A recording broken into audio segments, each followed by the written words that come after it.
Hello, good morning. This is meal prepping on a budget.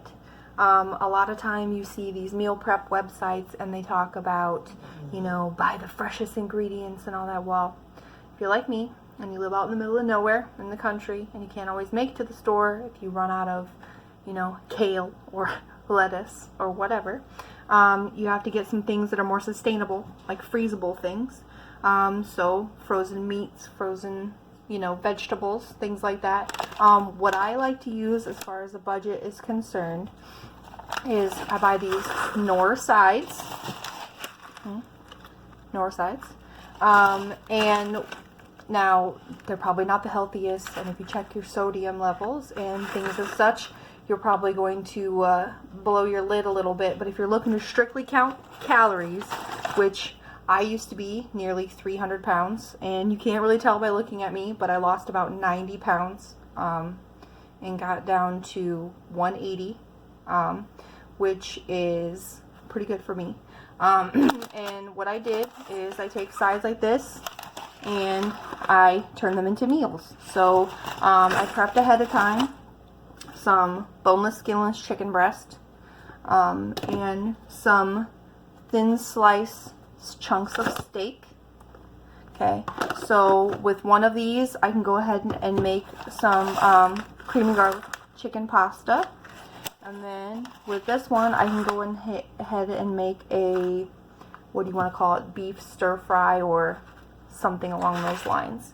And all I do is just I have before bought lunch meat packaged at the grocery store, and after it's done, we go ahead and save the containers, and it ends up working out that that's about enough for one meal for one person, depending on how much you want to eat and how many calories you've balanced out to lose weight. Now remember, the key as always with losing weight is that you take in less calories than you exert doing activities. And what I've figured out with that is that the old adage that you work smarter, not harder. Well, if you want to lose weight, you work harder, not smarter. So rather than leave a hay bale in the pen for my big boys, the big bale, I will put it in the barn, and I will physically feed them their meals every day as far as cart loads and what they need to eat. So that I have to physically walk it down there, lift it, move it, and I'm exerting calories, and therefore, like I said, working harder, not smarter. I know that's normally not what you do. But in the case of, taking care of my son, my 5-year-old son, rather than, teach him to necessarily, oh, hey, you can go get that graham cracker, that raisin pack, those fruit chews, those yogurts for yourself. I'll get up and I'll get him for him, even though the tired mom in me wants to have him get him himself. I'll get up and help. Even though the whole idea is to make him self-sufficient, if you want to lose weight, you got to get up and move. You have to decide and set what calories you want for yourself. When I initially started losing weight, I dropped myself down to a mandatory 1,200 calories a day, which is hard to sustain, and it makes you very weak, but you lose weight very rapidly. Now the problem is sustaining that, which is very difficult. So after I lost my 90 pounds, I bumped myself up to about 1,800 calories a day, which is easier to maintain, but you also have to make sure you're still exerting quite a bit of energy, which in the wintertime is hard to do because all you want to do is stay inside and not move around. Just find what works for you. Another rule that I lived by as far as my weight loss is don't eat after 8 o'clock. Now, people with odd schedules, now my husband, he works anywhere from nights, days, afternoons, so it doesn't really matter. So for him, the 8 o'clock rule is not really sustainable. He doesn't ever really know when he needs to go to bed, so that didn't really work for him. So we're trying to find a balance. We'll figure it out.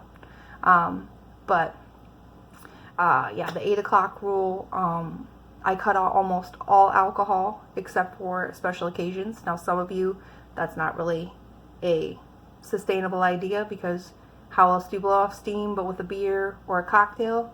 Well, you have to find ones that work. these new seltzers, mixed drinks are, you know, good calorie counters, you know, for those who count calories. But I highly recommend, when you're trying to, you know, lose weight, at first, just count calories. Unless you have a doctor saying that you have blood pressure problems, sodium problems, stuff like that, I would say just count calories, because it'll help you get into the diet mindset without feeling like you're, you know, missing out.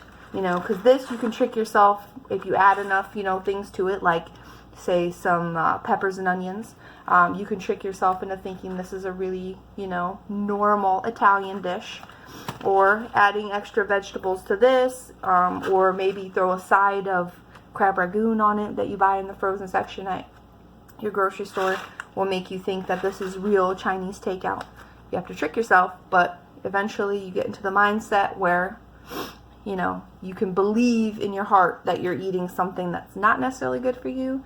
And then once you get to that mindset, if you so choose, then you can, you know, worry about the sodium levels and the carbs and the, you know, different things like that. My main goal, you know, obviously I want to be healthy, but my main goal was weight loss, because I was, you know, having a hard time playing with my son because I was so winded. And, you know, getting up the stairs to take him to bed was a chore. Started huffing and puffing, you know, going outside, and he wants to play, and mommy can't do it because mommy can barely get around. Now, I will say this, I did wait a little bit too long, and there is some permanent, you know, wear and tear as far as my joints and things from all that weight for all those years. But I will say this, I have a lot more energy now.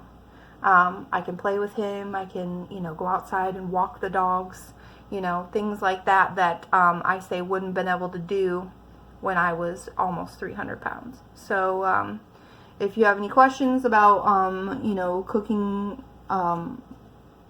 meal prep on a budget, I'm not going to go ahead and cook this because it's pretty self-explanatory. Read on the back of the package. And then as far as, you know, the chicken, you can boil it. I put these in the crock pot for a few hours so that they were nice and tender and fall apart, so that they're not tough and dry. And then as far as the meat is concerned, same crock pot with a little salt and pepper.